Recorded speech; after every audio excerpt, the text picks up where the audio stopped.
Hello everyone, my name is Karanveer Singh and I would be discussing about the difference between the voting rights of Canada and England.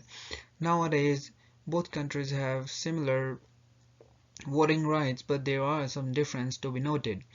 So we would be discussing about that, but before that we would be discussing how the England and the Canada got their voting rights and how it all started. So the Canada was formed in 1867 by the Britishers, and the British North American Act was proposed, and which says that only men who are 21 years of age or older and who own property are able to vote in federal elections. People who are excluded from voting provincially cannot vote federally, and this includes the Canadian, Asians, and all the other ethnicities who are not allowed to vote provisionally cannot vote federally, like the Asian Canadians in British Columbia. However, in England, the situation started a lot earlier in the 1400s when the king decided that all the decisions cannot be taken by the king, and there comes the parliament. So who decided the parliament members? It was decided that the knights of the shire will vote, and then they will decide who will be the member of the parliament. These are not the actual knights, but they are the people who own the property and pay taxes equal to foreign shillings, which was the currency at that time.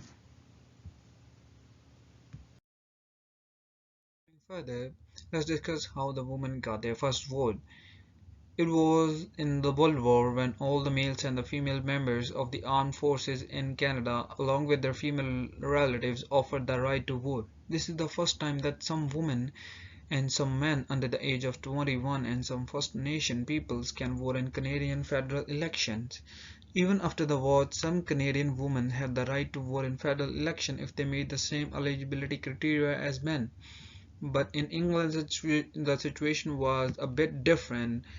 The women's suffrage movement got started and kept political pressure on parliament through the non-violent and violent means until the passage of the Representation of the People Act in 1918, which is also known as the Reform Act. The act didn't go far enough into establishing the right to vote for all women, as women were still required to own property and should be the age of 30. But the Reform Act did do away the property requirement for men, and every household man now can vote in the England federal elections. Post-war effects of the World War I can be seen in the rights for voting in Canada as well as in England. In Canada, after the World War II, the Asian Canadians can now vote, all the Inuits can vote, and the First Nation can also vote, and the Dominion Act was abolished.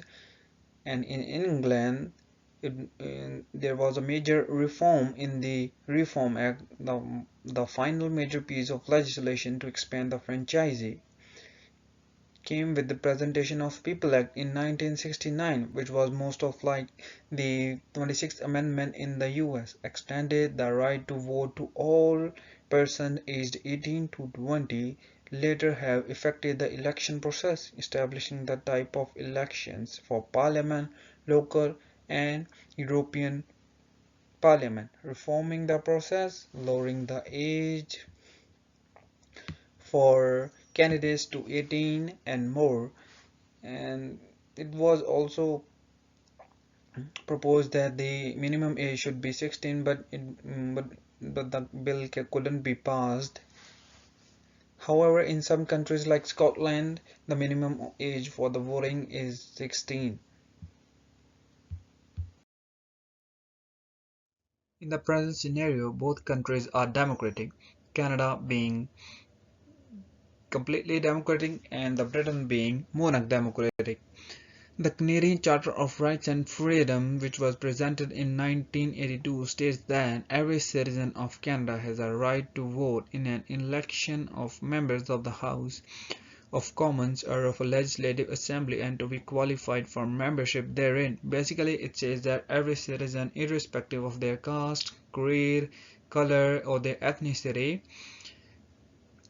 can vote in the Canadian federal elections.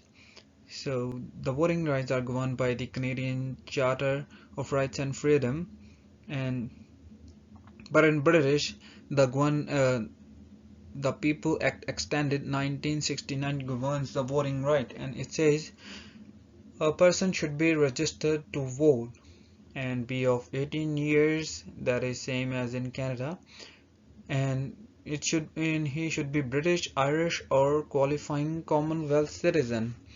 And qualifying Commonwealth citizen, we will discuss it in next slide. And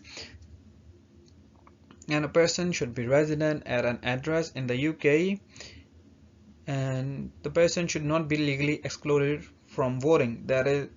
There are some things that excluded people from voting in Britain, but that is not the case in the Canadian Charter of Rights and Freedom.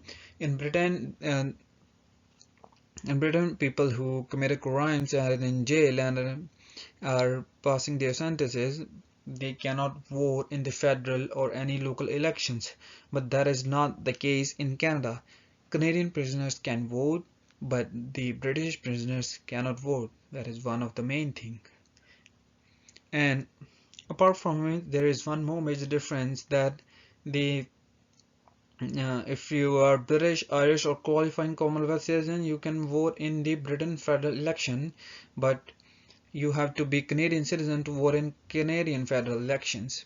And of qualifying Commonwealth citizen, we would be discussing in next slide.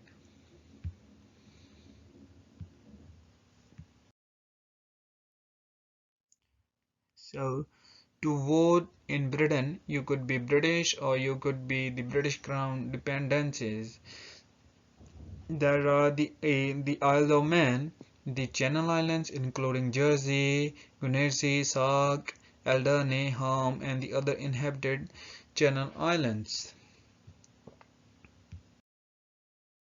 These are some overseas territories that are also Commonwealth citizens. Then if the people are citizens of these countries or they are in British, they can still take part in British federal elections because these are also part of the British Empire. Overall, the voting rights for both the countries are almost same, but there are two major differences. That is, in England, prisoners cannot vote, but in Canada, prisoners can vote. And the second major difference is that if a person is British or Irish or belong to the Commonwealth citizen or is the citizen of the Britain Crown dependencies, can vote in federal elections if they are living in Britain and are registered to vote in Britain. But that is not the case in Canada because Canada do not have there any constituencies and any dependencies. So a person should be a citizen of Canada only and be a minimum age of 18, and there is no other difference in the voting rights of Canada as both gives uh, equal rights to every citizen irrespective of their gender, irrespective of their caste, irrespective of their ethnicity, which is a very democratic. So thank you, and this is the end of it, and here are some references that helped me to complete this slide and complete this work.